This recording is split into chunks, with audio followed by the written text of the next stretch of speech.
Hola, muy buenas tardes a todos y a todas. Bienvenidos y bienvenidas a una nueva clase, ya la última, de nuestro curso de Salud Pública, su sexta versión, organizado por el Departamento de Salud Pública del Colegio Médico Regional Valparaíso. Hoy estamos muy contentos, contentas, porque no solo estamos terminando el curso, ¿cierto? En sus clases, ya nos queda después la evaluación final y la entrega de distinciones y diplomas, sino que hoy día también tenemos una excelente invitada, como ha sido todo nuestro curso, y hoy día entramos a la transdisciplina, ya a mirar también la salud desde otras miradas que no son necesariamente las del profesional de la salud, sino que otras disciplinas que siempre acompañan a la salud pública. Hoy día nos acompaña Estela Salinero Rey, que es investigadora independiente. La doctora Salinero es historiadora del arte de la Universidad de Chile, es máster en estudio avanzado en historia del arte de la Universidad de Barcelona y doctora en estudios interdisciplinarios sobre pensamiento, cultura y sociedad de la Universidad de Valparaíso. Es integrante de la colectiva contra la violencia ginecológica y obstétrica, en cuyo marco han realizado las primeras encuestas nacionales sobre violencia ginecológica y obstétrica en Chile. Ya ha desarrollado además instrumentos que se han validado en distintos países, actualmente se está validando en China, ya, y realizó su tesis doctoral en el campo de la violencia ginecológica. Así que, bueno, ¿qué más les puedo contar de ella dentro de la línea de investigación? Obviamente está la violencia ginecológica y obstétrica, prácticas artistas feministas, literatura, pedagogía poética y arte integrado a la arquitectura en Chile. Entonces, es un honor, de verdad, doctora Salinero, tenerlo con nosotras. Hoy en esta tarde de viernes agradecemos también el tiempo, que los viernes son difíciles, así que sin más la dejamos para que pueda hacer su presentación. Muchas Muchas gracias. En primer lugar, disculparme porque estoy un poco resfriada, con un poquito de alergia, entonces me cuesta un poquito hablar.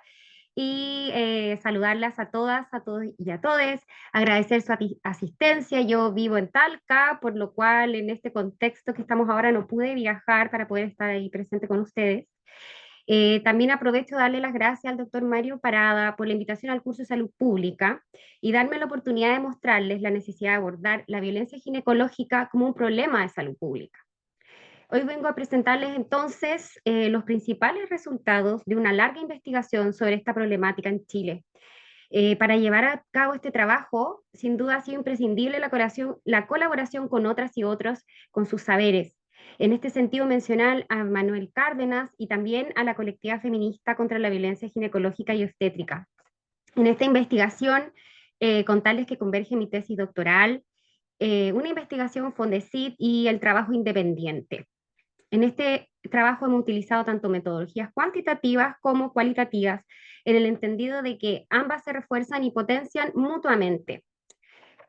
Contarles que este proceso hemos creado, como comentaban en mi presentación, la primera escala para medir la violencia ginecológica y obstétrica que aplicamos en Chile el año 2020 y la cual ha sido traducida a diversos idiomas como inglés, italiano, portugués, árabe, turco, persa, y en este momento está siendo traducida para su uso en China, como también ha sido aplicada en diversos países de nuestra región, tales como México, Colombia, Perú, Bolivia y además en España. También dentro de toda esta investigación que ha sido larga y que continúa, hemos realizado entrevistas en profundidad a diversas personas asignadas mujeres al nacer que han vivenciado violencia ginecológica, como también hemos realizado diversos grupos de discusión en distintas ciudades del país, centrándonos en las experiencias de violencia, las transformaciones en el sí misma y los modos de afrontamiento. El posicionamiento de este trabajo es feminista, ya que sitúa la experiencia cotidiana de las mujeres y cuerpos feminizados como un saber encarnado, saber que es de primera importancia al momento de abordar esta problemática.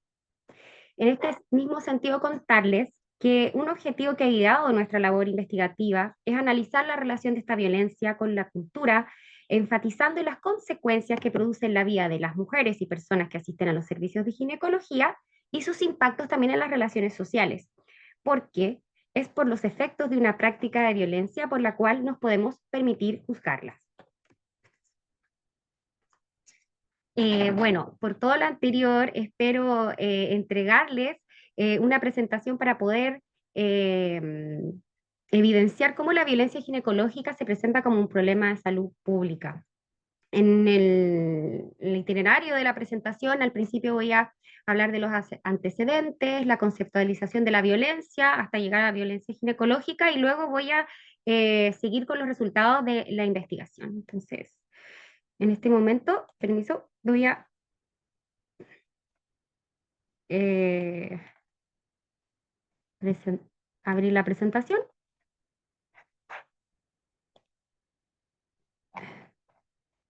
Perdón, ya. ¿Se ve bien? ¿Sí? Ya. Bueno, esta era la primera diapositiva. En esta diapositiva de los antecedentes, les quisiera presentar que la ginecología ha sido una disciplina médica dirigida únicamente a quienes hemos sido asignadas mujeres al nacer, teniendo como terreno de acción nuestro aparato reproductor y nuestra sexualidad. Desde la menarquia hasta la posmenopausia, la ginecología es una compañía habitual en nuestras vidas. Es más, se ha llegado a configurar en nuestra salud y la examinación anual como la manifestación del cuidado de ella. En este sentido, es importante decir que no hay una disciplina médica que supervigile la vida de los varones como lo hace la ginecología con las de las mujeres. En este mismo contexto, existe acuerdo entre diversas investigadoras feministas como Bárbara Ehrenreich, Saide English, Emily Martin, Mariluz Esteban, María Soledad Zárate en Chile, entre otras, en considerar a la ginecología como otro espacio institucional de reproducción de la dominación social sobre las mujeres, que legitima desde lo científico nuestra supuesta inferioridad, así como nuestro destino de la reproducción y la maternidad, que mantiene una visión principalmente negativa y degradada sobre nuestros cuerpos y procesos, entendido como riesgosos, patológicos e intrínsecamente defectuosos.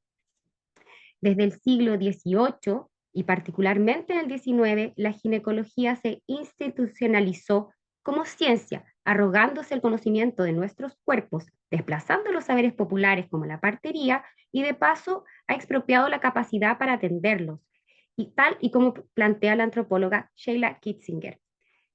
Es en este sentido necesario mencionar que la ginecología, como parte de una medicina androcéntrica, ha colaborado en convertir nuestros cuerpos en un problema para nosotras mismas. Padecer el cuerpo, en vez de vivir su potencia, libertad y goce, ha contribuido a que internalicemos su supuesta inferioridad frente al de los varones.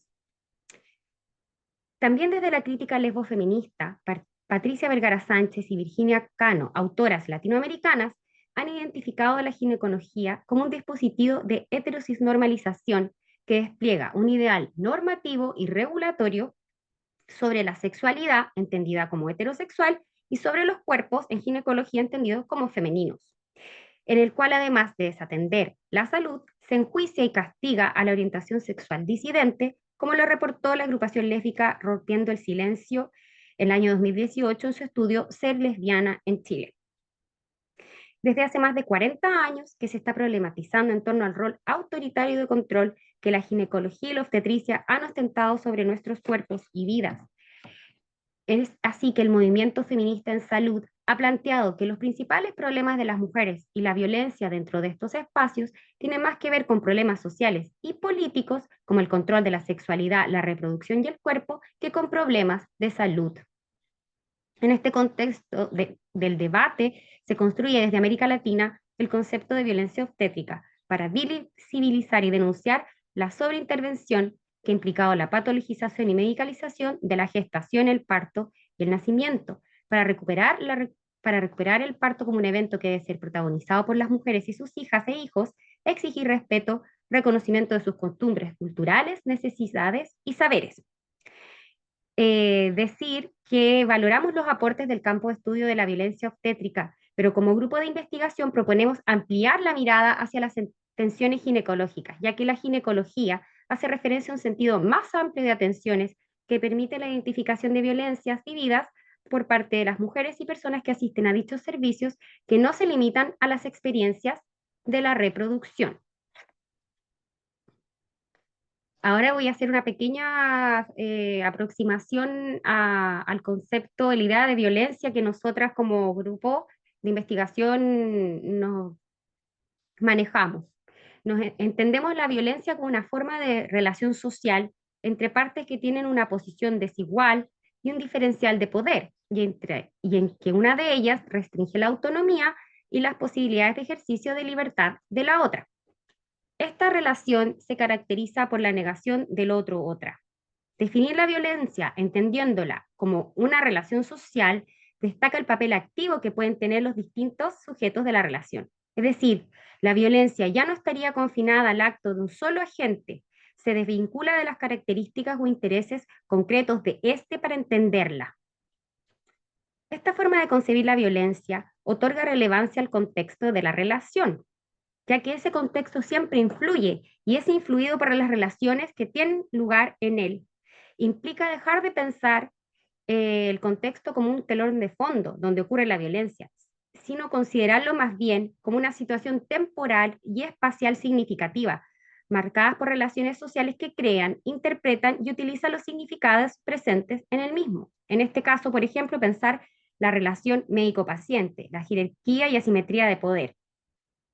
En este planteamiento, el concepto de violencia simbólica es muy relevante, ya que apuntaría a una forma de violencia cotidiana, mediante la cual los esquemas de percepción y valorización del carácter de una relación de dominación son los desarrollados desde la óptica del dominador. Es decir, se imponen dichos esquemas a las y los sometidos, naturalizando o presentando como inevitable su propia situación.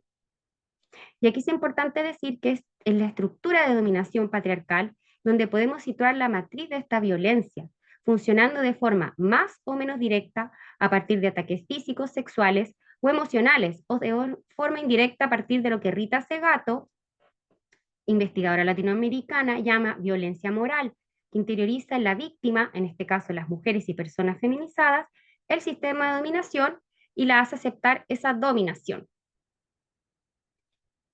En ese sentido, tiene este efecto disciplinador la violencia. Bueno, ahora me quería centrar eh, en la relación entre salud y género, ¿ya? Eh, el género se ha definido como la construcción sociocultural de la relación de dominación y subordinación entre lo masculino y lo femenino en las diversas sociedades. El género es un sistema de prestigio, así lo han definido desde la antropología, donde lo masculino es mayormente valorado y detenta privilegios, mientras lo femenino es considerado de menor relevancia. Utilizar la perspectiva de género en salud nos permite ver las diferencias que se establecen entre hombres y mujeres al interior del sistema, que se expresan como desigualdades y junto con ello poder corregirlas. Para varias autoras, por ejemplo aquí en Chile, Pamela Guiguren del Observatorio de Género y Salud, o Carme Valls, Jovet, médica catalana, el género se presenta como una de las explicaciones centrales para comprender las desigualdades en salud. El objetivo sería articular la biología con los aspectos sociales, es decir, los roles de género, los estilos de vida, el acceso a recursos, por ejemplo. El androcentrismo y sesgo de género en ciencia. Esto que toma a lo masculino como el centro. La morbilidad diferencial en este sentido no se ha estudiado a fondo, produciendo la invisibilidad de las mujeres en medicina, que es lo que plantea Carme Valls Llovet, donde se estudian los temas que son considerados importantes, donde las mujeres, como ya hemos visto, solo entran referido a la reproducción, dejando excluidas otras cuestiones de salud en donde se toma lo masculino como universal. También es importante decir que el sistema sexo-género va a influir en cómo se percibe a las pacientes, es decir, se refuerzan las construcciones culturales de lo femenino y lo masculino, por ejemplo, de que nuestro útero y sistema reproductor nos vuelven más emocionales, inestables o proclives al cuidado. Esto mismo va a suceder con otros criterios de valoración social como la pertenencia étnica, la clase social y la orientación sexual, entre otros. Por ejemplo, los síntomas de las mujeres son menos tomados en cuenta, se tiende a medicar el malestar con psicofármacos. Dentro de esto mencionar que recién se está dando relevancia al dolor en las menstruaciones como algo que no debe ser naturalizado, ¿no? También se ha visto que las enfermedades tienen un retardo en el diagnóstico, ¿sí? Las que afectan más a las mujeres, como endometriosis, diabetes, incluso infarto, las formas también del diagnóstico. El sistema sexogénero se expresa en la salud, redundando en peores resultados de salud para quienes hemos sido asignadas mujeres al nacer. Diferentes estudios han demostrado que las mujeres reportan una mayor percepción de maltrato y abuso en salud, los hombres 8% y 20% para las mujeres. Estos son estudios de los países del norte europeo, en donde aumentan cuando estos porcentajes cuando se refieren a los servicios de ginecología. Y en este sentido, aplicar la perspectiva de género sigue siendo un desafío para la medicina y la salud pública. Hace poco salió un libro que yo les puse aquí de Isabel Montané y Blanca Colbinet, que se llama Es una exagerada, ¿ya? El 2024 me lo compartió una amiga de Barcelona, y bueno, aquí esta idea como de que son los síntomas o menos tomados en cuenta, bueno, ellas justamente abordan esto y dicen que se necesitan cambios en la medicina porque las vidas de las mujeres peligran cuando no se recibe una atención sanitaria adecuada.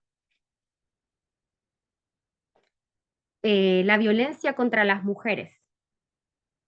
La violencia contra las mujeres es cualquier acción, conducta o conducta basada en el género que cause muerte, daño o sufrimiento físico, sexual o psicológico a la mujer, tanto en el ámbito público como en el privado. Esta es una definición de la Convención Belém do Pará, que es la convención interamericana para prevenir, sancionar y erradicar la violencia contra la mujer, que también se ha considerado como la convención que como la Convención de los Derechos Humanos de las Mujeres, ¿ya? El año 1994 y ratificada en Chile en el 96.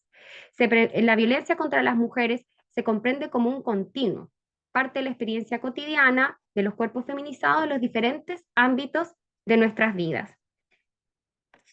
Eh, la violencia contra las mujeres también se ha considerado un grave problema de salud pública y una violación sistemática de los derechos humanos. Bueno, la OPS lo menciona en el 93 y la OMS lo declara también en el 96. También pensamos que es algo que no ha sido hace tanto tiempo tampoco. Sin embargo, ha pasado un tiempo igual. Produce un deterioro del entramado de las relaciones sociales y una ruptura de los lazos de solidaridad y cooperación. Estos son los efectos a nivel social que han visto investigadoras como Rita Segato, que se ha dedicado a estudiar la violencia contra las mujeres, principalmente en América Latina, y la autora Silvia Federici, que lo ha propuesto en su libro Calibán y la bruja, ¿no? Que la persecución de las brujas tuvo como impacto romper los lazos con los varones y instalar la desconfianza. Otro de los hitos respecto a la violencia contra las mujeres y el tema que nos convoca ha sido el informe de la relatora de las Naciones Unidas, Dubravna Simonovic, sobre la violencia contra las mujeres, sus causas y consecuencias, y en él expone que la violencia obstétrica, en este caso, es un fenómeno generalizado y sistemático. Enfatizando esta idea de la violencia contra las mujeres como un continuo, yo quise dejar aquí esta imagen que es parte de la campaña de Cuidado al Machismo Mata, que ya lleva más de 15 años en Chile, que lo ha realizado la Red Chilena contra la Violencia hacia las Mujeres.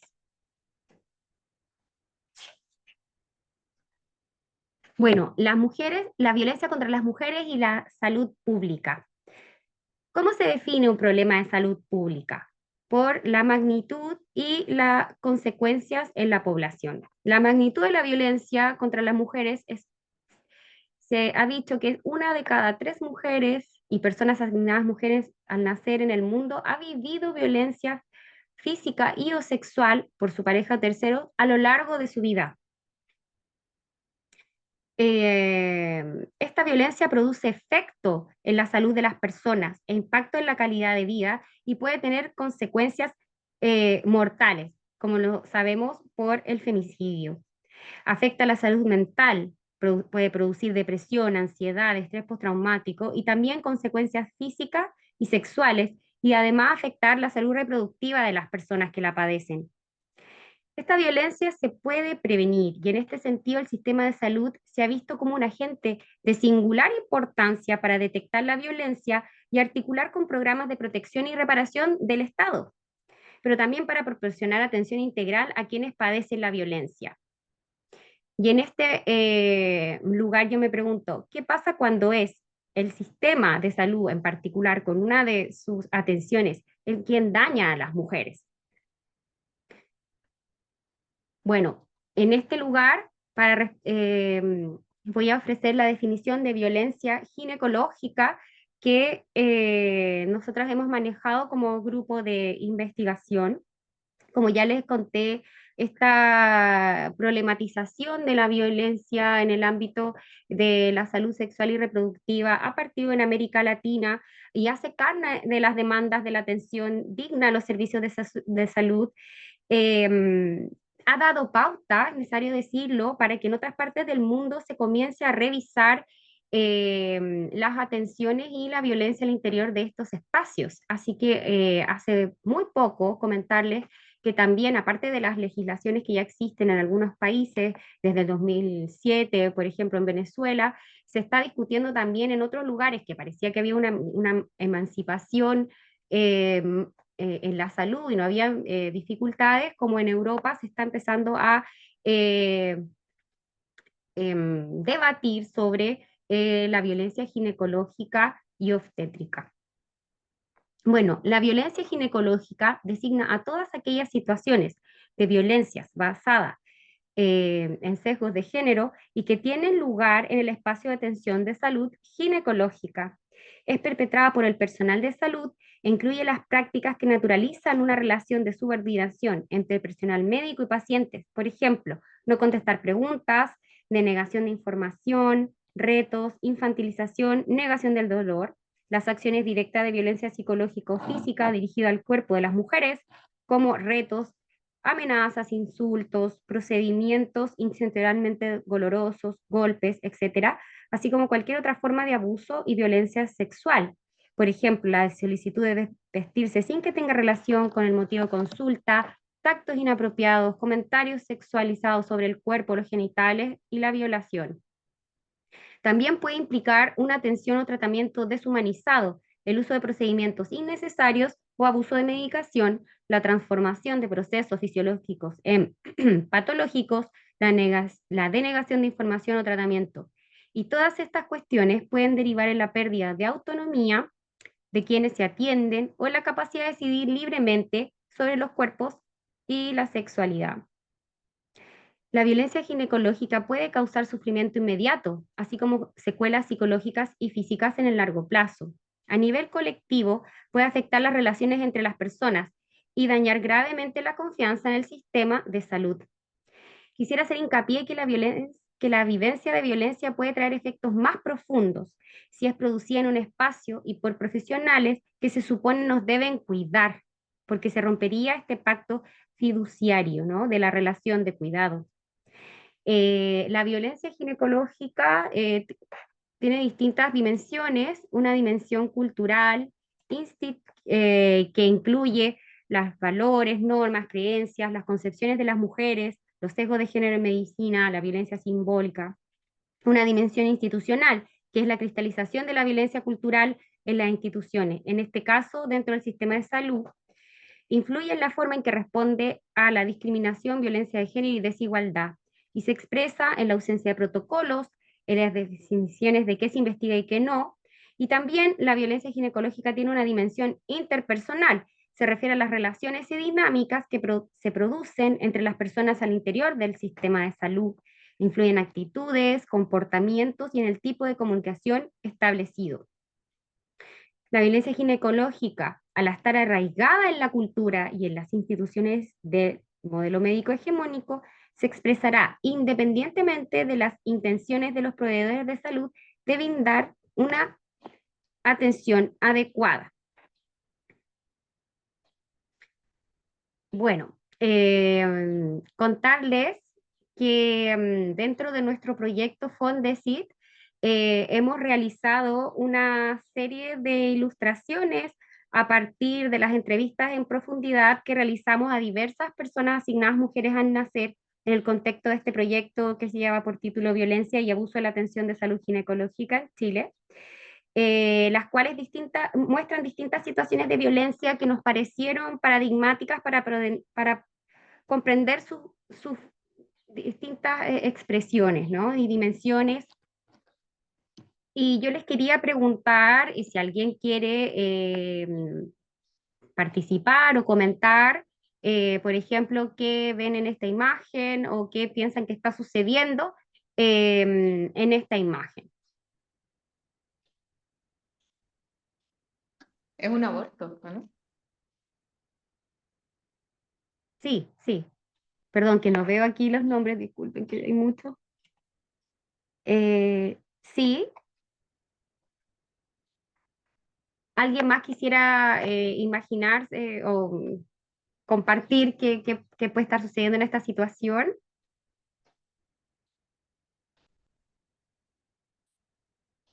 Ah, perdón. Bueno, es que no alcanzo a ver, disculpen que con la pantalla no alcanzo a ver si hay alguien que levantó la mano, quiso decir algo, pero efectivamente es una situación de aborto donde acude una persona al servicio de salud, un servicio de salud de la red pública de salud, y esta persona al ingresar primero es abordada por una persona que es parte de las damas que hacen un servicio en el hospital, que son parte y no explicaba ella como del servicio de salud, y es increpada por ella y además eh, diciéndole que bueno, que se hizo un aborto, pero, llamando la atención con eso. Y además, cuando llega la persona que la va a dirigir al lugar donde tiene que hacer el legrado, ella tiene que esperar mucho tiempo, le hace llevar la caja de los instrumentos para el legrado. Ella nos comenta que además se sintió paseada por el servicio de salud, como se ve aquí en la imagen donde están como todos mirándola, eh, como una forma, ella lo interpretó como una forma de castigo por la idea de que ella se había provocado un aborto. Estela, no, ¿Perdón? ¿Sí? no, sí, no hay más manos levantadas. Y la alumna que planteó que era un aborto, después acotó en el chat que todos la miran como juzgándola, por eso que ella hace ese, digamos, toma ese diagnóstico. Y es así, lo mismo que explicaste tú después. Sí, perdón, es que no puedo ver aquí, claro, lo del chat. Así que muchas gracias a quien comentó. Efectivamente, esto es lo que sucedió. Ahora les quería mostrar esta otra viñeta, otra ilustración de una experiencia. Como bueno, tiene aquí un texto, yo se los puedo contar un poco. eh, o si alguien también quiere comentarlo, pues lo podría hacer, no sé. Ujú.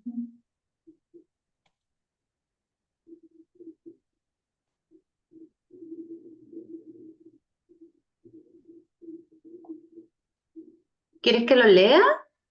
No, no, no. Ah, ya, ok. Que todos lo Bueno, lean. se los puedo comentar rápidamente. En esta ilustración se presenta una persona eh, transmasculina que asiste a los servicios de ginecología porque le solicitan realizarse una eco transvaginal y al entrar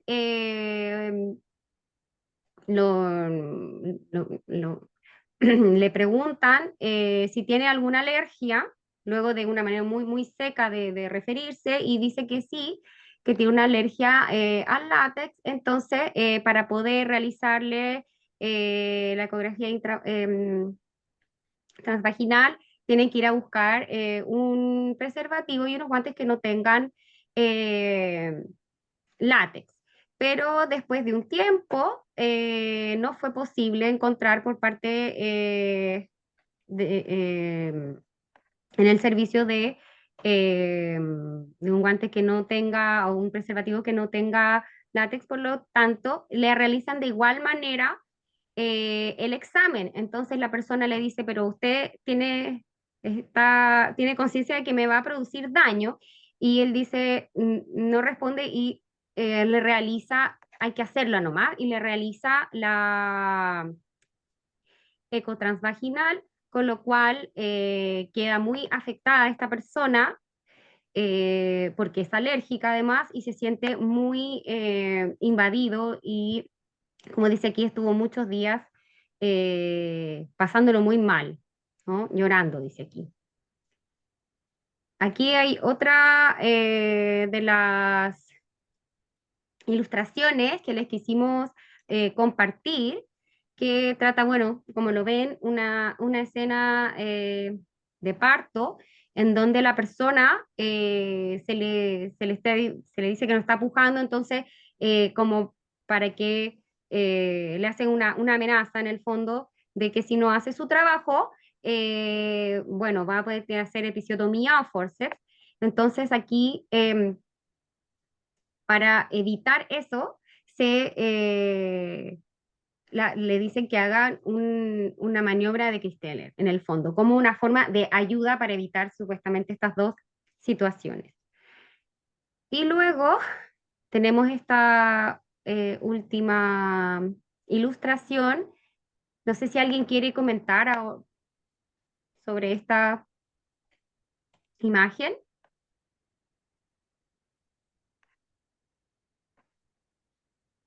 Bueno, en la imagen, como ven ahí por los diálogos, viene por una hora y esta mujer tenía una mastitis. Entonces le pregunta al doctor que por qué viene así, y ella le dice que porque le duele y la sanciona, le dice que en el fondo ella viene prácticamente desnuda, ¿no? Está muy molesto. Y él le dice que no es así, y que cómo le va a mostrar si está con sostén y todo, si le duele. Entonces él le hace a ella autoexaminarse, ¿ya? Y ella nos relató con mucho pesar que se sintió muy discriminada por esta idea de que el médico no la iba a poder, no la quería revisar en el fondo, ¿no? Y esta última ilustración que hemos hecho es sobre una experiencia eh, de una mujer lesbiana que acude para realizarse un PAP. Entonces, en la conversación le pregunta al médico que por qué quiere hacerse el PAP, y le pregunta si tiene relaciones sexuales, si toma pastillas anticonceptivas. Entonces ella le responde que, ay, perdón, aquí recién veo lo del chat, no lo había visto logrado delante. Dice que lo suele hacer por autocuidado y que no la necesita, se hace hacer el PAP por autocuidado, que no necesita las pastillas porque ella es lesbiana. Entonces, en ese momento cambia totalmente la relación y la conversación, y él dice que se vista, que no tiene nada más que hacer aquí, que ella no necesita que se la atienda y que se vaya. Y la despacha en el fondo diciendo que pase la siguiente.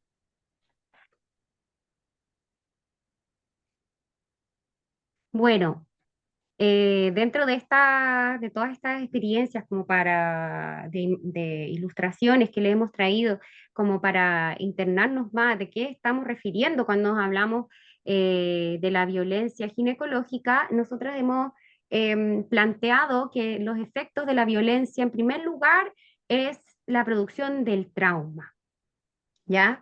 El trauma concebido como una grave herida anímica y o física, y el trauma también entendido como un agente externo que transgrede los límites del propio cuerpo. Y nos interesa la idea del trauma relacional propuesto por Jessica Benjamin, que ella concibe que para el surgimiento de sí misma es necesario el reconocimiento de la otra persona que está enfrente mío.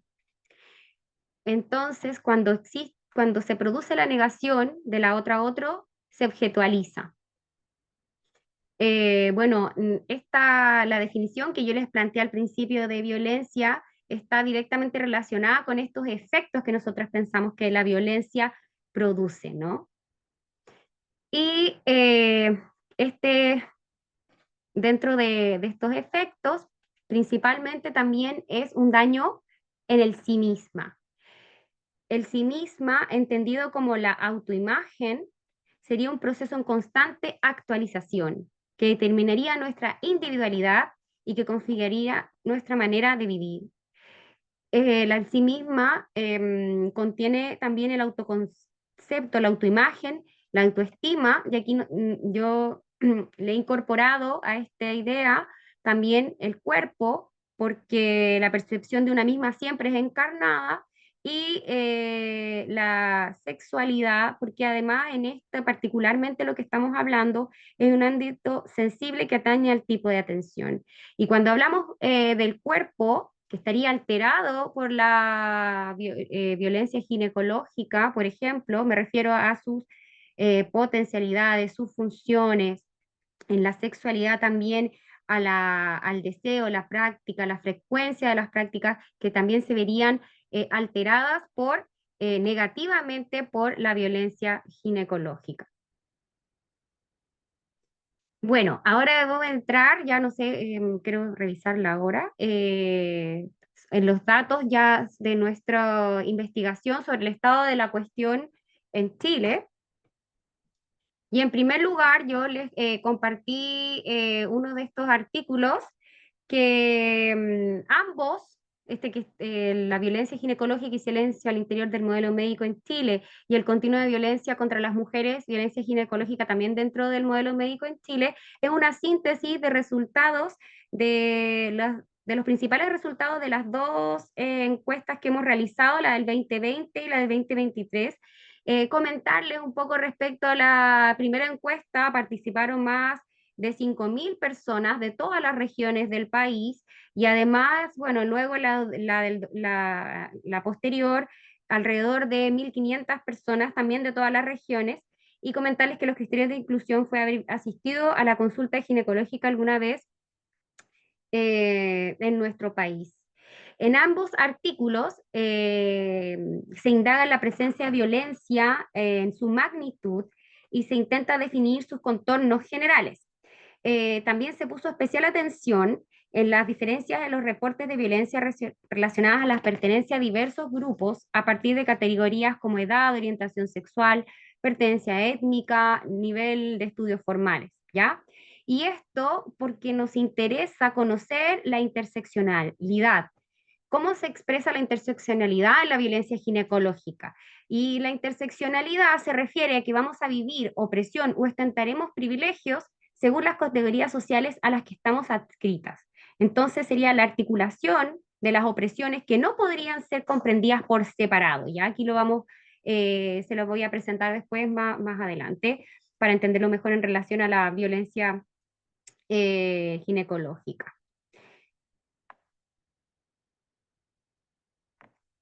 Para partir, les voy a mostrar las situaciones más reportadas de violencia ginecológica. En primer lugar, juzgar las prácticas sexuales, que dentro de nuestras encuestas salieron entre un 19 y un 21%, la realización de procedimientos que causaron dolor intencionalmente, de 16 al 20%, el dolor en procedimientos por brusquedad o falta de cuidado del personal de salud, 32 a 37%, recibir comentarios inapropiados de índole sexual sobre el cuerpo genitales, 17-18, bastante se ha mantenido, prácticas violentas que implican el uso de fuerza y la realización de tacto inapropiados dado el motivo de consulta y que hicieron sentir vulnerada, 17%, solicitudes de desnudarse sin que esto tuviera relación con el motivo de consulta, de 7,2 al revés, bueno, de 5,8 a 7,2. Eh, medicar bajo presión, más del 18-20%, haciéndolas sentir vulnerables en el espacio de la consulta ginecológica e incapaces de tomar decisiones. Y también entre un 9 y un 10, las situaciones de violencia sexual. Comentarles que nosotras hicimos la respuesta de escala Likert, eso quiere decir que habían 5 opciones de respuesta, desde donde estoy segura que me ocurrió que estoy completamente segura de que no me ocurrió, y entre esto hay un porcentaje adicional. Por ejemplo, en la primera de jugar las prácticas sexuales, se elevaría un 16%, porque alguien, porque se contestó que no está completamente seguro de ella, pero cree que le ocurrió. ¿Y por qué resalto esto? Porque las prácticas muchas veces están tan naturalizadas que nos cuesta todavía identificarlas, ¿ya? Entonces, todos estos porcentajes que yo les he presentado se podrían elevar.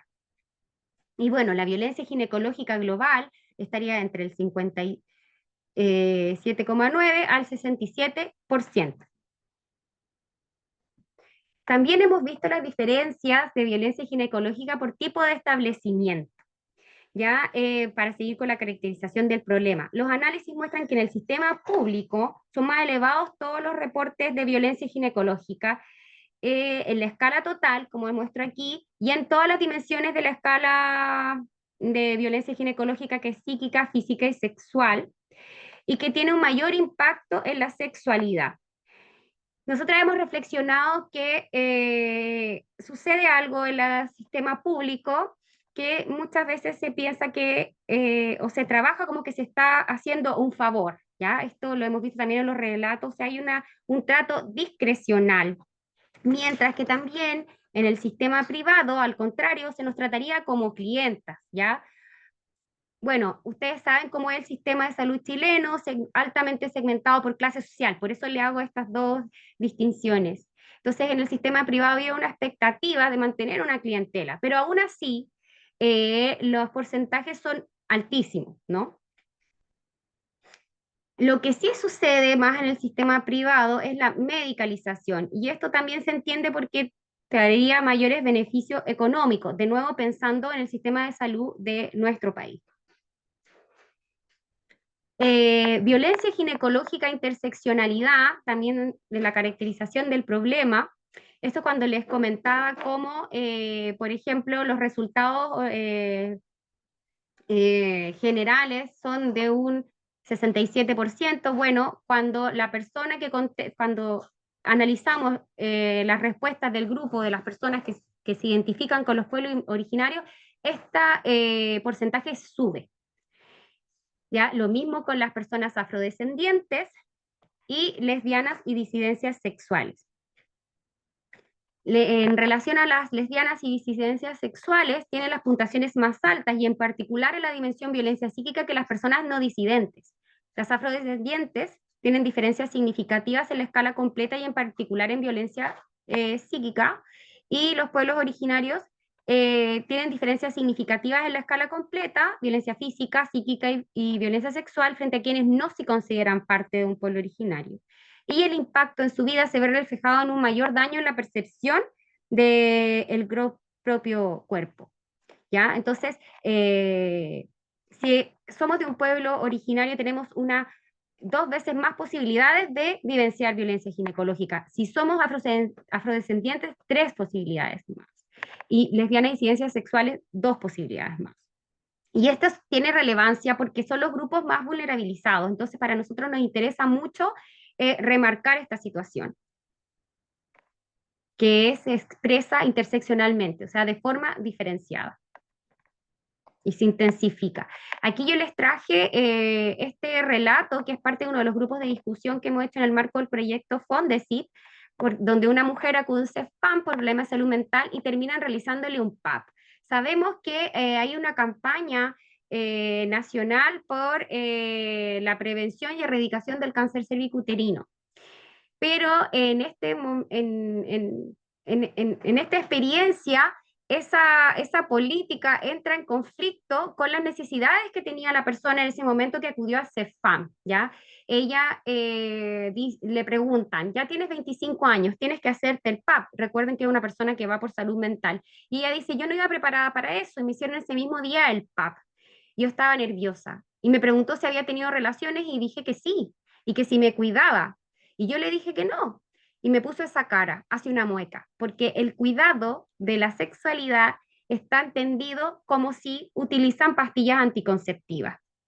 Y yo así dice, es que no tengo relaciones con hombres, nunca las he tenido.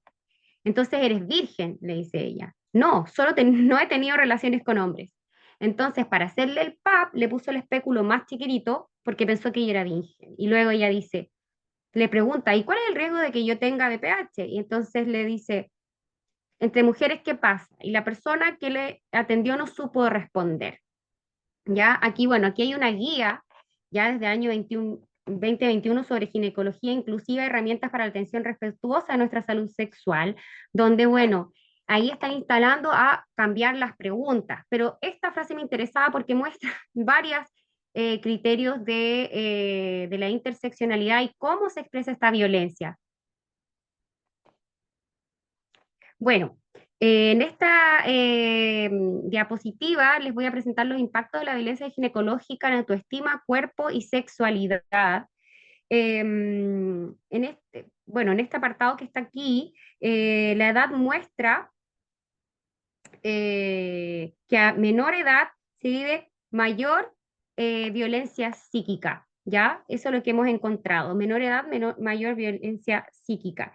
Y a mayor edad, mayor reporte de violencia física. Y respecto a la imagen corporal, bueno, todas las personas que hay más bien hay una relación positiva y significativa entre la violencia ginecológica y el impacto en todas las áreas relacionadas que les había planteado, imagen corporal, autoimagen, sexualidad y autoestima. Mientras más alto reporte, más daño, como le dije, entre la imagen corporal, la autoestima y la sexualidad. Aquí les voy a presentar los predictores de la violencia ginecológica que hemos encontrado. Mientras más violencia psíquica y más violencia sexual, habrá un mayor impacto en la percepción del cuerpo, negativo, ¿no? Menor edad, mayor violencia psíquica, un impacto en la autoimagen. Mayor violencia psíquica y mayor violencia sexual, impacto en la autoestima. Y una mayor violencia psíquica y menor edad, un impacto en la sexualidad. O sea, estos impactos tienen que ver, bueno, lo vamos en los relatos, eh, con vivir la sexualidad de una manera menos placentera o postergarla, etcétera. A menor edad, al momento de ocurrir la violencia, eso predice mayor impacto en la autoimagen, la autoestima y en la percepción del cuerpo y la sexualidad. Y las formas de lidiar con la violencia, un 13%, casi 14%, acudió a salud mental y un 25,5% recurrió a terapia alternativa y a redes de apoyo. Y esto es significativo porque esas personas buscan fuera de un modelo que las ha violentado su sanación. Y además que se han formado muchos grupos de autoformación, de ginecología natural, que después vamos a ver en otros de los resultados. Y en los grupos de personas que debieron recurrir por ayuda, se constataron diferencias significativas en la escala total y en cada una de las violencias en las dimensiones. O sea, son quienes recibieron más violencia psíquica, física y sexual. Y es importante esto porque cuando hablamos del daño que es relacional, el daño opera separando. Y aquí queremos relevar esto de que la relevancia del apoyo colectivo, que es la posibilidad de reparar y de volver a producir el reconocimiento de la otra persona. Bueno, aquí quería profundizar con la comprensión de la violencia ginecológica a través de los relatos que hemos recogido en nuestra investigación, en las entrevistas en profundidad. Les traje bueno, es otro artículo que hemos publicado en la revista Feminist and Psychology este año y encontramos tres grandes temas El primero le hemos llamado legitimación de la violencia, y este tema haría referencia a las formas de violencia simbólica o material que se encuentran legitimadas como parte del quehacer médico. Por ejemplo, pequeños rituales de humillación y malos tratos para demostrar quién es quien tiene el poder y el conocimiento en esta relación asimétrica. Y además, en esta legitimación de la violencia se encuentra, por ejemplo, el cuestionamiento de los síntomas, ¿no? O del dolor. Muchos relatos de que nos comentan que me duele, pero dice, no te puede doler. No te puede doler, por ejemplo, la inserción del espéculo, y ahí está esta negación de, el dolor en particular, ¿ya? Y también otra cuestión que aparece sobre todo para los grupos de la disidencia sexual, las personas de la disidencia sexual, el supuesto de la heterosexualidad se vive como una violencia nueva, o sea, nuevamente esta violencia de suponer que somos heterosexuales, ¿no? Em, Luego, el otro tema es la objetivación y pérdida de autonomía. Esto quiere decir, incluye todas las situaciones donde el trato es deshumanizado y las preguntas no son atendidas. Se niega la autonomía tanto por no recibir información necesaria para poder decidir, o porque no son atendidos los deseos o preferencias de los tratamientos. Lo anterior evidencia que no hay un diálogo con el personal de salud, no se les considera y se nos trata como si fuéramos parte de un cuerpo u órgano. Más bien, también esta objetivación alude a esa idea de que la relación es con una parte de mi cuerpo y no conmigo. Eh, y finalmente, la transgresión de la intimidad y miedo al abuso, esa es otra de los temas que hemos encontrado dentro de la violencia ginecológica, que habla de los traspasos de los límites del cuerpo, que son vividos como amenaza y agresión. Exponer el cuerpo y los genitales a una persona que no conocemos nos deja en una posición de vulnerabilidad y genera temor de ser abusadas. O reactiva también traumas vinculados al abuso sexual que se ha padecido a lo largo de la vida. El abuso sexual es más prevalente de lo que pensamos. Hay muchas acciones intrusivas hacia el cuerpo que son vividas como transgresión de la intimidad, ¿ya? Tactos inapropiados, desnudarse sin que exista relación con el motivo de consulta, revisiones pélvicas no consentidas, bueno, lo que ya le he conversado hace un ratito. Acá también otra de los impactos y consecuencias de la violencia ginecológica, también es uno de los artículos que les compartí, que fue publicado en la revista de Ginecología y Obstetricia de Venezuela. Los relatos que trabajamos aquí corresponden a 812 relatos que recogimos en la segunda encuesta como respuesta a la pregunta sobre el impacto que la experiencia de violencia ginecológica y obstétrica tuvo en nuestras vidas. Y en primer lugar encontramos las medidas de protección y reacción frente a la violencia. Estas medidas fueron evitación, búsqueda de ginecólogas mujeres recomendadas, asistir acompañadas, buscar alternativas a la consulta. En segundo lugar, el impacto de la experiencia interna sobre sí misma y la sintomatología asociada. Habla de muchas personas participantes informan que como reacción inmediata a la violencia sufrieron crisis de pánico y otras sintomatologías ansiosas o depresivas asociadas a la violencia. Y además trae problemas al disfrute de la sexualidad, inseguridad, problemas de autoestima, alteración de la imagen de sí misma. También otro de las temáticas que encontramos fue el dolor físico agudo o crónico, secuelas físicas y expresión de emociones.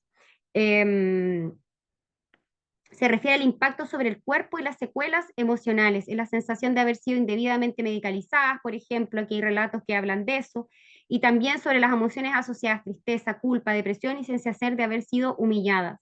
Y en un cuarto lugar, que es importante mencionar, la violencia también puede tener efectos que no son intencionales, y estos aparecen, hay que decirlo, luego de un largo proceso de elaboración y recuperación. En muchos relatos se presenta como una respuesta a la violencia, la recuperación de los saberes y la autonomía en salud, ¿ya? se produce una autoformación, un proceso de recuperación del cuerpo, autoformación en talleres y buscar otras formas de atención que no conlleven volver al espacio de la consulta ginecológica.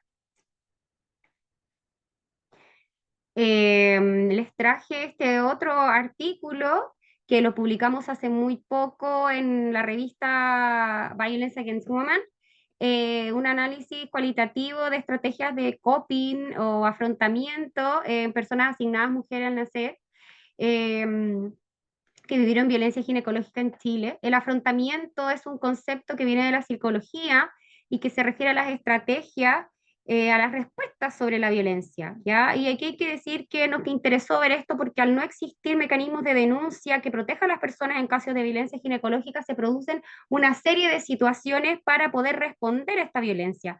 La denuncia es muy engorrosa, y, por ejemplo, también nos presentan las preguntas de qué hacer cuando sucede en una consulta privada, por ejemplo, porque no habría dónde ir en este primer caso que se nos pide denunciar en el mismo establecimiento, ¿no? ¿Quién nos recibe esa denuncia? Bueno, y realizamos este artículo en base a 21 entrevistas en profundidad en el contexto del proyecto Fondesit, con personas de entre 24 y 67 años. El afrontamiento es un concepto que refiere a las estrategias que elaboran las personas o grupos, porque también pueden ser grupales, para responder y defenderse frente a un evento que provoca estrés o situaciones vitales estresantes, ¿ya? En este caso nos referimos, por supuesto, a la violencia ginecológica. Y también podríamos definir el afrontamiento como un conjunto de respuestas que se van construyendo a lo largo del tiempo con relación al evento de que se encadena el estrés, porque nos dimos cuenta también que al ser una situación a la cual deben acudir en en diversos momentos por necesidad, se van elaborando respuestas en el tiempo, no es como solamente una inmediata, ¿no? Y la función es regular las emociones, facilitar el manejo, la estabilización o modificación de situaciones estresantes. Y en este caso encontramos 4 temáticas donde en la primera era asistir acompañada como afrontamiento por parejas o amigos. La evitación y la despersonalización. La evitación, bueno, es evitar ir a la consulta. La consulta y la despersonalización es cuando dicen puse piloto automático. No quise no estar ahí estando, ¿ya? Eso es una de las situaciones de afrontamiento. Otra situación que encontramos fue no develar la identidad, que también les llaman cispassing, o sea, pasar como heterosexual, por ejemplo, para no recibir violencia cuando como les ha sucedido cuando han tenido que han develado su identidad y su orientación. Muchas han aprendido en este caso, en relación a estas formas de afrontamiento, las consecuencias de enfrentar la violencia o afirmar su identidad. Eh, puede ser una respuesta que entregue más violencia, ¿no? Y el final, advertir a las demás por redes sociales y la relación de FUNA. Esto es lo que hicieron las personas algunas de las personas que nosotras eh, entrevistamos, denunciaron por redes sociales, y esta es una manera de afrontamiento comunal para advertir a las demás con quienes no deben ir y entregar ese conocimiento, ¿ya? De a donde no deben ir, donde no van a ser bienvenidas en el fondo o maltratadas. Y la realización de funas callejeras que también tiene el sentido de advertir. Bueno, este es el último artículo que les iba a comentar, que tiene que ver, bueno, con la consulta ginecológica. La examinación ginecológica se considera una de las que causa más ansiedad dentro de las examinaciones, y es vivida con mucha tensión y temor debido a la exposición del cuerpo y genitales. También requiere de esfuerzos para controlarse, o sea, muchas mujeres en los relatos en los grupos de discusión que yo realicé el 2019 comentaban estos esfuerzos de controlarse, mirar el techo, no querer estar ahí, ¿no? Y se ha configurado como un nuevo mandato de rol de género, este llamado a acudir por nuestra salud, eh, al no, al no cumplirlo lo sentimos con culpa, ¿no? Y yo he planteado que la consulta ginecológica se puede ver como una posición obligatoria. Esta es una idea, imagen, porque estoy pensando en la misma posición en la camilla ginecológica, que alude a esta postura corporal, pero también a una posición sociosimbólica, ¿ya? Y condensa significado en torno a la sumisión y posición social de las mujeres. Marca las jerarquías de la relación en la consulta, de quién tiene el conocimiento y quién es objeto de atención. Pero también esta posición obligatoria, como ya he comentado antes, se refiere a una idea homogénea de quiénes son las personas que asisten a esta consulta, donde la sexualidad entendida como heterosexualidad y el cuidado como la anticoncepción, por ejemplo, en donde el ejercicio del placer no tiene lugar. Eh, Quería comentarles algunas experiencias en la consulta ginecológica. Estas dos nos llegaron por la encuesta, por la pregunta sobre los impactos. Y bueno, cada vez que he ido a un chequeo siempre se enfocan en mi sobrepeso, dicen, y no en el problema por el que voy. Me ha provocado mucha frustración en recibir respuestas, en no recibir respuestas por los problemas que me aquejan y el hecho de recibir malos tratos, desprecio, ser ignorada o que le bajen el perfil a lo que siento provocado, que desconfíe de las prácticas y de la atención ginecológica. No es un campo que me dé seguridad ni respuesta, no me siento escuchada ni respetada. Y aquí, bueno, otro de los relatos, me sentí violentada al momento en que el doctor indicó que debía hacer tacto por el ano y le indiqué que no. Sin embargo, insistió y sin mi consentimiento lo realizó para indicarme con posterioridad que tenía vaginismo, que él no me podía atender porque no se manejaba en el tema y podíamos estar años sin ver efecto. Finalmente me llevó a un programa de hospital. Bueno, y aquí, en honor ya al tiempo, que no alcanzo a ver aquí la hora por la presentación, eh, les voy a comentar estos relatos respecto a la camilla específicamente. Encuentro que la imagen de la camilla es muy fuerte. Yo me hice un tratamiento en el hospital, en Antofagasta, tuve papiloma.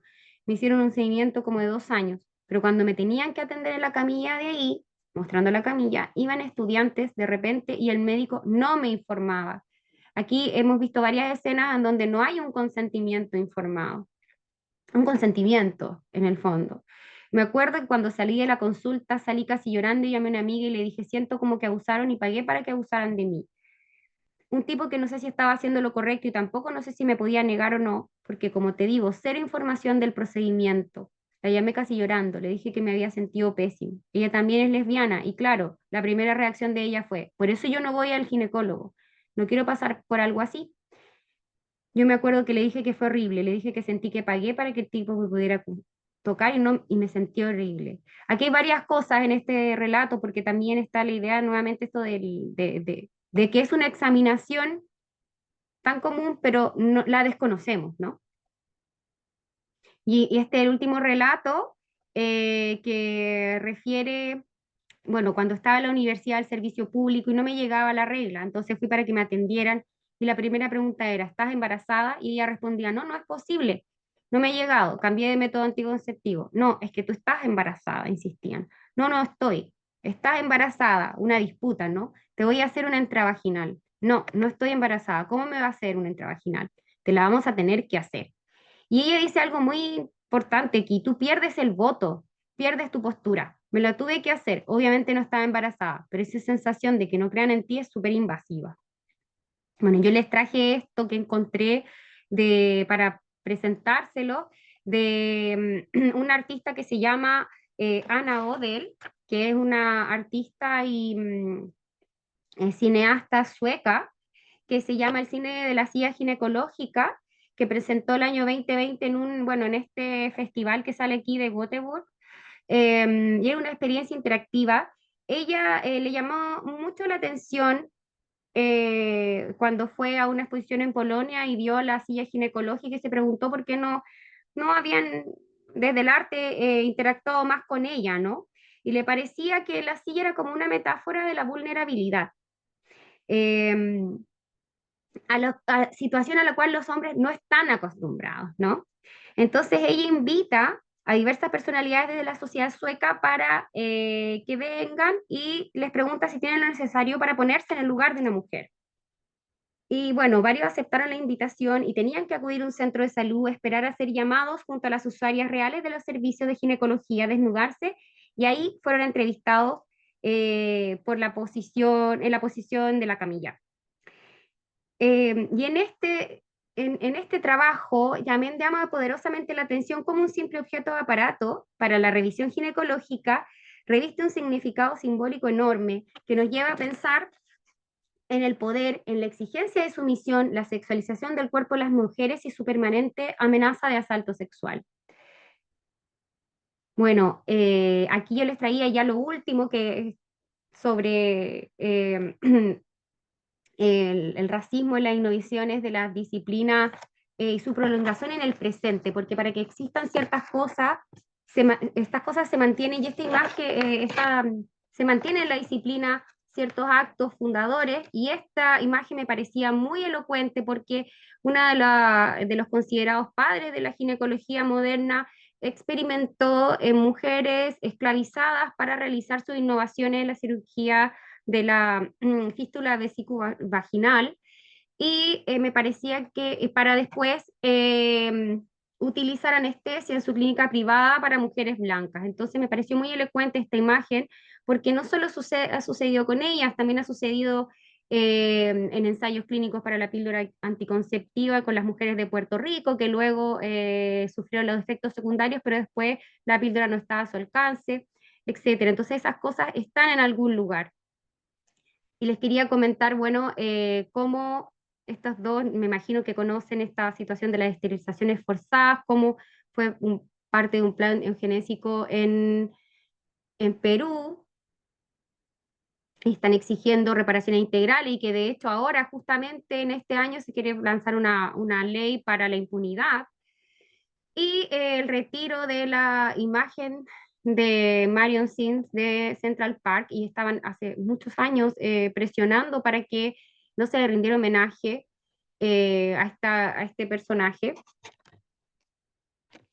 Y luego, bueno, para terminar en algo un poco más positivo, decir que siempre en las disciplinas hay una contrahegemonía, ¿no? Y ha habido 40 años de propuestas y críticas para hacer de la experiencia de la consulta ginecológica algo menos invasivo, ni que cause tanta ansiedad. Entonces les traje estas dos, bueno, experiencias de revisión del espéculo, uno realizado el año 2017 en Estados Unidos, donde, bueno, dicen, se hacen 60 millones de exámenes pélvicos al año. Mejoremos esta situación, ¿no? Y realizaron un espéculo más inclusivo de otros materiales, y, bueno, dicen que considerando los materiales para no sentir frío, dolor, etcétera. Y también aquí en América Latina, una diseñadora llamada Adriana Rosales realizó este espéculo llamado NIMFEM, que evita, dice, las incomodidades de las pacientes al ser usado, brindando características físicas más favorables, temperatura ambiente, material flexible, compactación, inserción ergonómica, apertura silenciosa, etcétera, ¿no? Entonces, como les comentaba, ya ha habido una crítica igual sostenida, pero marginal dentro de la disciplina para mejorar las condiciones, desde el reconocimiento de un paternalismo y control hacia las mujeres, que es como desafíos para la disciplina ya en los años 70, también la implementación, la idea de la educación ginecológica, donde se practique el consentimiento informado, ¿no? Enseñar las partes de la examinación para que las mujeres puedan reconocerla, y también aprender en este mismo momento, utilizar, por ejemplo, en esto de la educación ginecológica, utilizar espejo para ir en contra de esa idea de que no hay control, mejorar los aparatos, el espéculo y la camilla. También el equipo de Yona está viendo eliminar las perneras. Y bueno, facilitar una participación activa en la examinación autotoma y de hecho de exámenes. De hecho, sé que se va a implementar y se está empezando a implementar una autotoma para el BPHD no me acuerdo específicamente en qué consultorio o CEFAM en Santiago. Bueno, y para concluir, decir que la violencia ginecológica es una práctica muy arraigada y una experiencia común de muchas mujeres y personas asignadas mujeres al nacer en Chile, y que en ellas se intersectan factores de tipo cultural, institucional e interpersonal.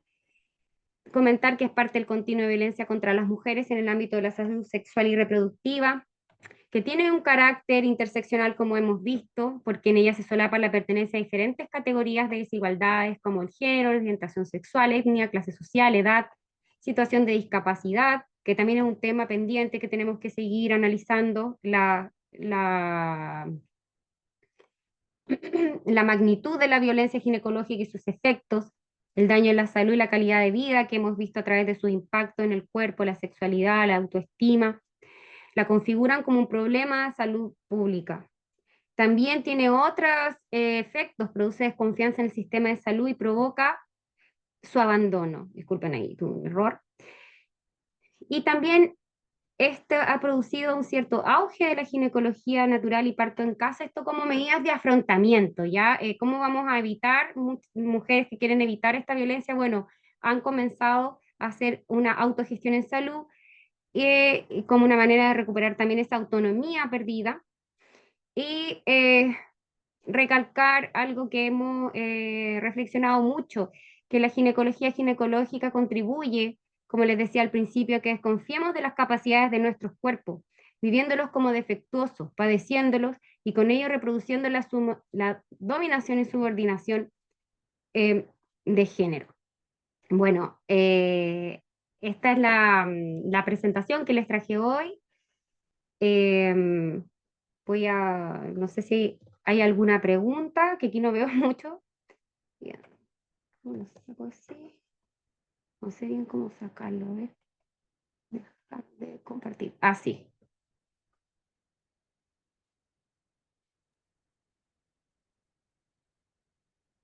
Eh, Estela, muchas gracias. Está la doctora Urquieta ahí y el doctor Parada también.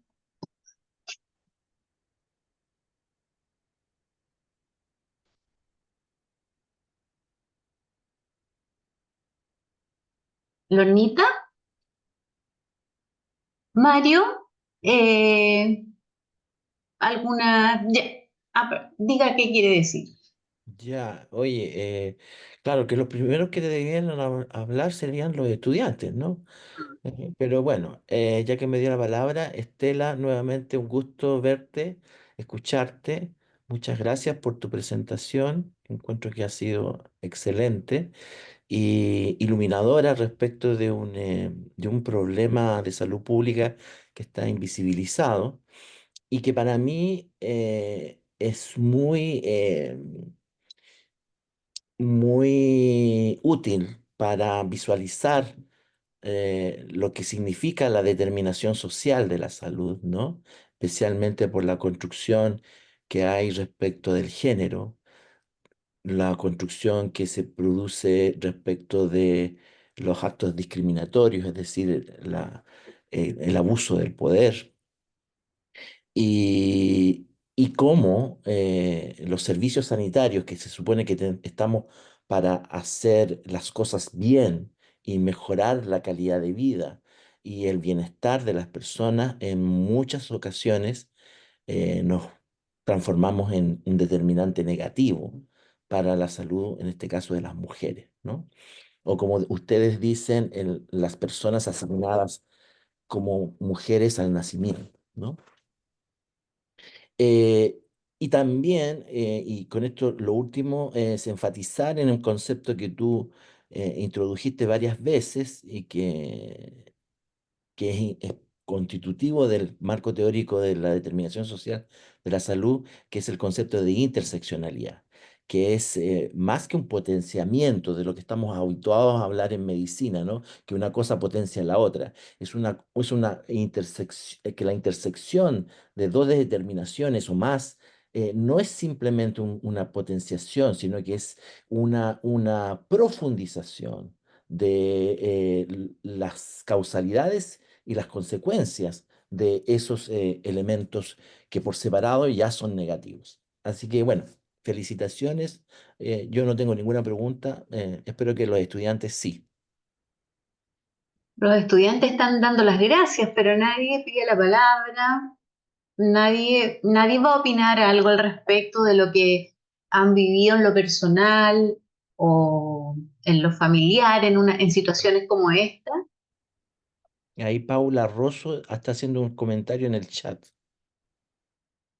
Puedes decirlo, Paulita, sacar tu audio.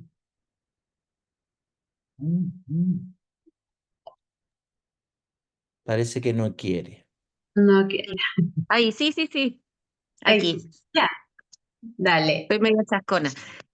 No, que creo que se concluye una vez más, digamos, en distintas clases hemos llegado, me da el sol, a la conclusión de que urge poder trabajar de manera más conjunta entre ministerios, o sea, las miradas de política pública entre la educación y el Ministerio de Salud por una parte, y por otro lado también como la invitación, bueno, yo soy psicóloga, no soy médica, pero como a mirar a la persona que atendemos desde su integralidad. Eso era lo que ponía, digamos, una persona que trae historia, que tiene vivencias, que no es solo, digamos, no sé, a veces se objetiviza, eso decía nuestra maestra hoy día, entonces no olvidar que somos personas y que somos personas iguales a quienes estamos atendiendo en ese sentido, digamos, sujetas de derecho, etcétera. Así es que eso, creo que la educación es básica desde los más chiquititos y chiquititas, y en la formación también que tenemos en las universidades también es súper importante, yo creo que la humanización. Eso, gracias. Sí, bueno, también, ya que nadie pide la palabra, quería, pescando la colita de lo que dijo Paula, que realmente la humanización es súper importante. Yo soy ginecobstetra, estuve por 20 años haciendo turno en una maternidad, hace 15 años que me acogí a la Liberación, y realmente, tal como tú lo describes, la atención era tremendamente poco humanizada, ¿ya? Había poco que hacer al respecto porque era desde la persona que estaba haciendo el aseo hasta nuestro estamento, ya generalmente maltrato, no te gustó, cosas por el estilo, ¿ah? De todos lados. Así que yo sé que eso ha cambiado, de lo que me alegro mucho, y sé que ha sido difícil y sé que todavía falta mucho, pero es maravilloso que ya esto pueda ser tomado como un derecho humano y ser usado como una forma de defenderse de que se siga manteniendo ese trato tan deshumanizado. Dejo a Lornita. Lorna. Sí, hola. Bueno, primero agradecer a la doctora Estela por la excelente y maravillosa clase que nos dio. Yo creo que es un broche de oro cerrar así. Eh, y también aprovechar de preguntarle si ella los estudios que han tenido han visto alguna diferencia entre, por ejemplo, las nuevas generaciones versus las generaciones más antiguas, entre mujeres y hombres, en el acto de la ginecología. Sé que por mucho tiempo tenemos una hegemonía más bien de hombres en la medicina, pero ya hace un par de décadas yo creo que se está un poquito nivelando un poco más, entonces no sé cómo se vive eso, porque también las mujeres entramos en este sistema, entonces de repente nos cuesta sacar estructuras que ya vienen así desde tanto tiempo, ¿cierto? Eh, si es que han visto alguna diferencia y cómo cree ella que se puede superar, porque escuché muy atenta a esto de la búsqueda que hemos tenido las mujeres o quienes nos asignaron como mujeres, bueno, porque hay personas que obviamente no se sienten asignadas a este sexo biológico, digamos, sino que una cosa más bien del género también, pero hay de cierta manera imposible para nosotros dejar de lado de que sí hay una cosa biomédica que tenemos que distinta al hombre, así como los hombres tienen cosas distintas a las mujeres, entonces, eh, ¿cómo hacemos que esta necesidad, digamos, biomédica tenga un trato digno, sea humanizado, sea con pertenencia a género, que no haya tampoco problema con las disidencias sexuales, ¿cierto? Eh,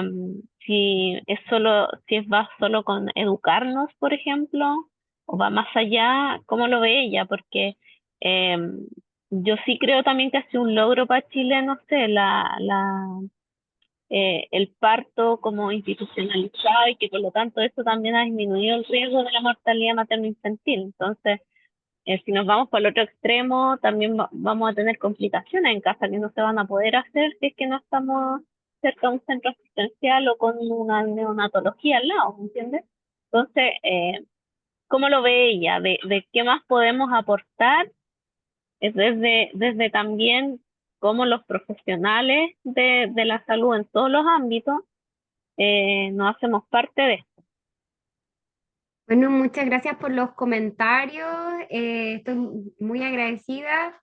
Eh, Mira, responderte, vamos a empezar a realizar una investigación, esperamos prontamente, para poder conocer la formación en ginecología y obstetricia, ¿ya? Porque ahí hay un punto fundamental al que tenemos que llegar para que esto pueda cambiar. O sea, hay un marco que habla sobre, y bueno, y la formación médica en general, porque hemos tenido un contexto muy triste últimamente de la presión y lo que significa también la violencia al interior de la enseñanza, y hay estudios que hablan sobre el hábitus médico autoritario, por ejemplo, cómo se estudia, cómo se enseña a partir de una pedagogía de la humillación, ¿no? O sea, y a mí me hacía mucho sentido, desgraciadamente, las situaciones que vivimos del año pasado con esta persona que estudiaba terapia ocupacional y este estudiante de Valparaíso, o sea, cómo esa violencia que también se genera en la enseñanza y en la clínica, porque es parte del currículum oculto en el fondo, porque son las actitudes y las prácticas que solo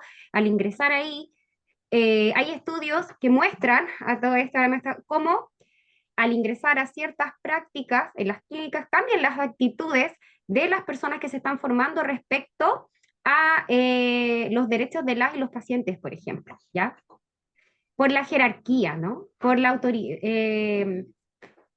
autoritarismo. Entonces, yo creo que para que haya un cambio, un impacto profundo, también sabemos que es un problema cultural y estructural la violencia contra las mujeres. Por eso dice tanto énfasis que es un continuo y que se reproduce en nuestra esfera, pero particularmente en esta, ¿no? Que tiene que ver con el control de nuestro cuerpo y sexualidad. Entonces, en el momento que se revise la formación, se cuestione, yo creo que ese va a ser un gran paso para poder comenzar a erradicar estas violencias. Además que esta es una violencia que también eh, se dirige hacia los propios profesionales también, ¿no? Como que hablábamos respecto a lo de la enseñanza, ¿no?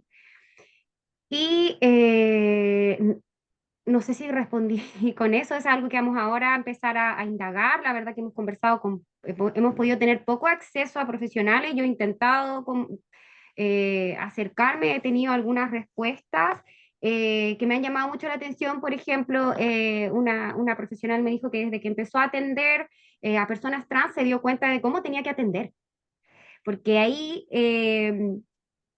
era necesario ir paso a paso, tener tiempo, pero la verdad que los estudios, y por eso le hablé de la educación ginecológica y todo, no, no sugieren que este tiempo en la atención puede ser muy breve, o sea, muy breve, el incluir toda la explicación de la examinación y luego, que es algo que yo he pensado mucho, practicar el consentimiento. O sea, el consentimiento informado, siempre digo, no es un documento, es un diálogo, es una conversación. Entonces, en esa conversación, bueno, aceptas, ahora este es el procedimiento, aceptas que lo realice, ¿no? Porque tenemos igual un diálogo en general también, pensando yo en el consentimiento, en cómo están estos límites de los cuerpos de los otros. Entonces, súper importante para mí instalar eso, esa conversación y esta idea del consentimiento, porque en la educación también pasa, la misma clínica, también se aprende a objetualizar ese cuerpo. Por ejemplo, estaba pensando ahora en cómo aprendemos el examen ginecológico, y ahí hay todo un material que yo no les traje, pero sí que se ha practicado mujeres anestesiadas en otros países del mundo, sin consentimiento, ¿ya? Entonces ahí es bien complejo. En 2018 en Estados Unidos estalló una tremenda polémica por esta situación, ¿no? Porque si no, estaban diciendo que algunas universidades facilitaban el abuso sexual. Bueno, es un poquito para hablar de la formación y cómo hay que cambiarla, ¿no? Porque igual tiene unos orígenes también, por eso quise hablar en algún minuto, hay una historia también, hay una historia, una cierta apropiación, y hay que cuestionarla y cambiarla, y eso va a ser un beneficio para todos, va a redundar en un beneficio para todas las personas, para el sistema de salud completo.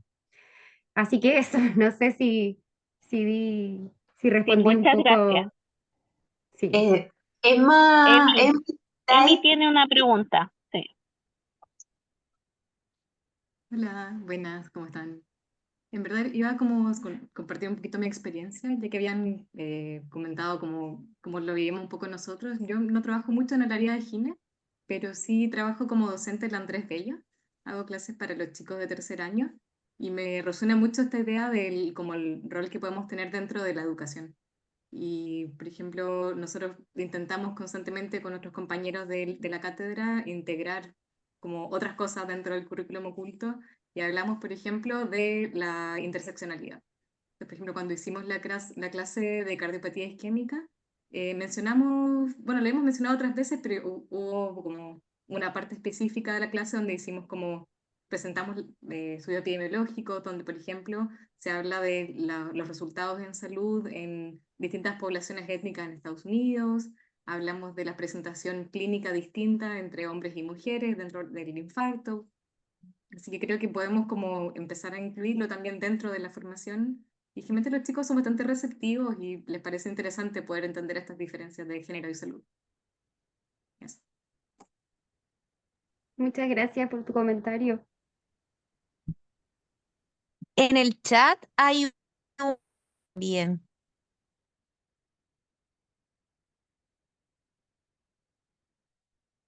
Eh, la pregunta sobre qué medidas podrían implementarse en Chile para reducir el alto porcentaje de cesáreas, alineándose con las recomendaciones internacionales. Bueno, sí, pues es un muy alto porcentaje realmente de cesárea. En la región en que yo vivo, en la clínica privada, alcanza un 90%. Aquí en la clínica Lircay, por ejemplo. Entonces, bueno, ahí hay que plantearse un poco cómo se organiza también los sistemas de salud o para que existan o sea, cuáles son por qué se producen esta elevada cifra de cesáreas, o sea, cuáles son, porque esas cesáreas, como les llaman, probablemente son innecesarias, porque hay un índice de cesáreas, ¿no? Entonces, bueno, primero también tiene que ver con esta idea del riesgo, de que nuestros cuerpos son patológicos y también, pero principalmente tiene que ver, por lo que hemos visto, con los relatos que a nosotras nos llegan, tiene que ver por una decisión que no es de las mujeres, aunque algunas veces se quiere decir que es así, en algunos casos sí, puede haber una elección necesaria y también habría que considerarlo válido, pero en la mayoría de los casos no son las mujeres. Entonces, bueno, em, tiene que ver, perdón, es que estaba leyendo la respuesta.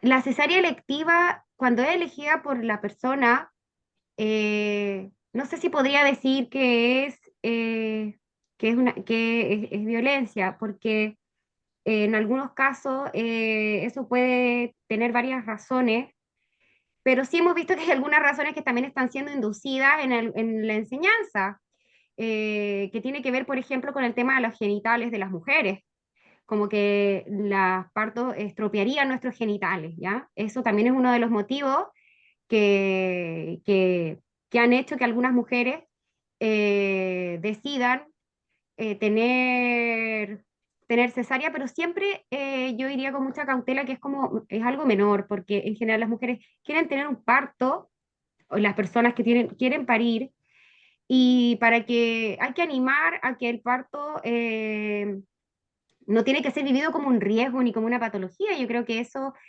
podría ayudar bastante y sí que haya una suerte. Yo sé que en algunos lados han hecho algunas políticas para promover para bajar las cesáreas, ¿ya? No sé si doy alguna respuesta porque tampoco tiene que ver con esto que hemos conversado, ¿no? No sé, en particular respetar los tiempos fisiológicos y también que los partos todos son distintos. Hay una idea de que todo tiene que avanzar de una cierta manera, como plantea Sheila Kitzinger. O sea, que todos los cuerpos son iguales y que si no pasa un estadio, bueno, la cadena de intervenciones, ¿no? Si se corta la cadena de intervenciones, es probable que haya menos cesáreas también.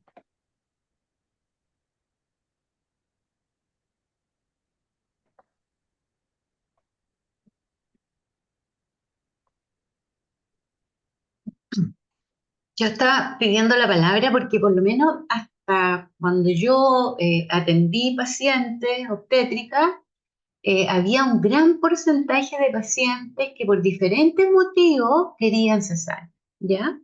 Eh, Eso muchas veces tenía una condición perversa que era de la previsión, que por ejemplo la cesárea le entregaban una gran cantidad de plata. Entonces la paciente por ese motivo quería una cesárea. Y en ese caso, uno no puede, digamos, proponer, veamos cómo se da obstétricamente, si se produce un parto, vamos a un parto que va a ser mejor para ti, para tu bebé. Eso no era algo que entendiera la paciente. La paciente y su familia entendían que con una cesárea, que por lo demás, bueno, estoy hablando hace 15 años atrás o 10 años atrás, que por lo demás era visto como una atención obstétrica compasiva, ¿cierto? Evitar que sufriera, evitar el daño en la vía del parto. Y además estaba este premio en dinero, ¿ya? Entonces, muchas de las indicaciones partían por ahí, más que de parte del médico, por lo menos en mi caso. Ahora, hay casos y casos, pero quiero señalar que también las pacientes tenían motivaciones que superaban cualquier argumento obstétrico de un parto normal.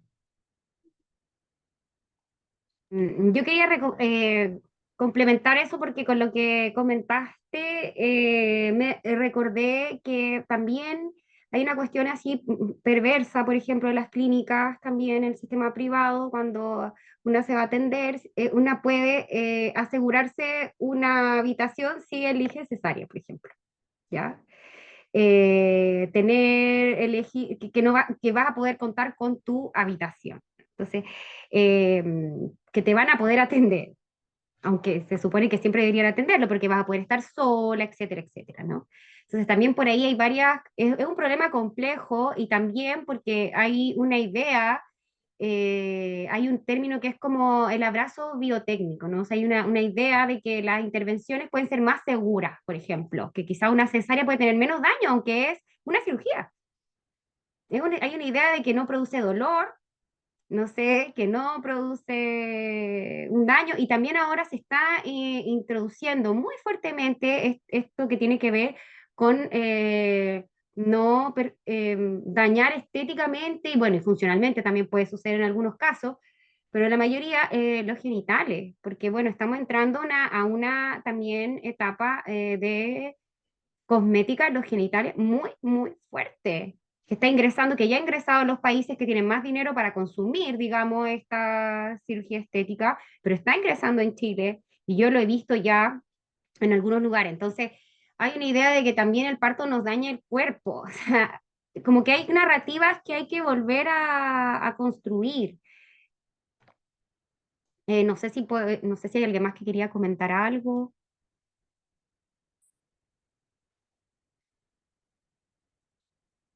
No, no veo otra manito levantada y bueno, estaban hablando eso de la tasa de cesárea y que bueno, el total del comentario es que comprendiendo que la cesárea electiva o sin una justificación médica también es una violencia obstétrica.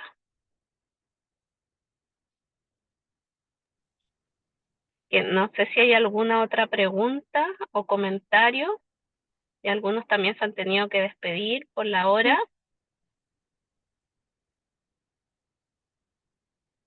¿No?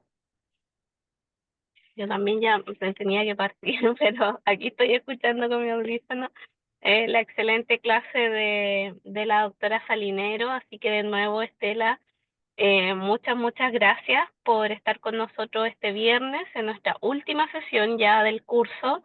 Yo creo que ha sido un broche de oro porque es un tema que sin duda hay que sacarlo, hay que comentarlo, hay que hablarlo.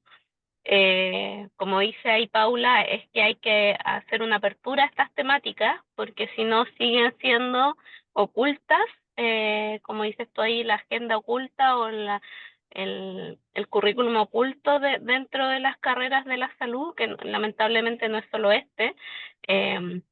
Las mujeres somos el 50% de la población, por lo tanto, sin duda me hizo mucho sentido lo que dices tú de esto de que estamos acompañados a lo largo de mucha parte de nuestro ciclo vital por la atención ginecológica y obstétrica, aunque no queramos ser madres, ¿cierto? Nos acompaña de todas maneras, porque también está, lamentablemente, los cánceres que más matan a personas en Chile hoy en día, a las mujeres, son el cáncer cervicuterino, el cáncer de mama. Entonces, están ligados también a la atención ginecológica, finalmente. Así que si esa atención es además violenta, imagínate, bueno, tú lo sabes mejor que nosotros porque lo investigas, ¿cierto? Pero lo que puede suceder en el 50% de la población. Y ahí empieza todo el círculo de todo lo que conlleva. Así que muchas gracias. Estamos también muy agradecidos por la invitación que te pudo hacer el doctor Mario Pará, que él nos recomendó, digamos, incluirte en esta curso, así que queda la invitación para que ojalá nos pueda acompañar en otros cursos con nuevas investigaciones o estas temáticas que siguen ahí enfocadas, pero que tienen muchas ramas. Nos gustaría después saber qué pasó con la educación y otras aristas. Así que muchas gracias. Este es un curso además que está patrocinado por la Universidad de Valparaíso, por lo tanto te vamos a hacer llegar un libro de la editorial de la universidad. Ahí Claudia se va a contactar contigo, que es nuestra secretaria. Así que de nuevo, muy agradecida. Y a nuestros alumnos y alumnas decirles que bueno, ya nos queda la prueba. La doctora Salinero bien matea también ya nos mandó sus preguntas, así que gracias por eso. Así que el 8 vamos a tener la prueba online y ya después el 22 de noviembre la ceremonia de cierre, donde esperamos contar con la presencia de todos y todas ustedes. Porque vamos a tener una ceremonia también ahí bien bonita, recordando hitos importantes de la salud pública en nuestra región, algo de cultura, también una nota musical y obviamente entregarles sus diplomas y distinciones. Así que bueno, muchas gracias, Estela. No sé si te quieres despedir del curso. Sí, muchísimas gracias a todas y todos. De nuevo agradecer al doctor Mario Pará por su invitación, a la doctora Silva también, a ti misma, Lorna. Así que muchas gracias a todas y a todos por sus comentarios. Y eso, nada más que me queda agradecerles. Muchas gracias y buenas noches. Gracias a ti, que estén todos súper bien, todos y todas. Un abrazo.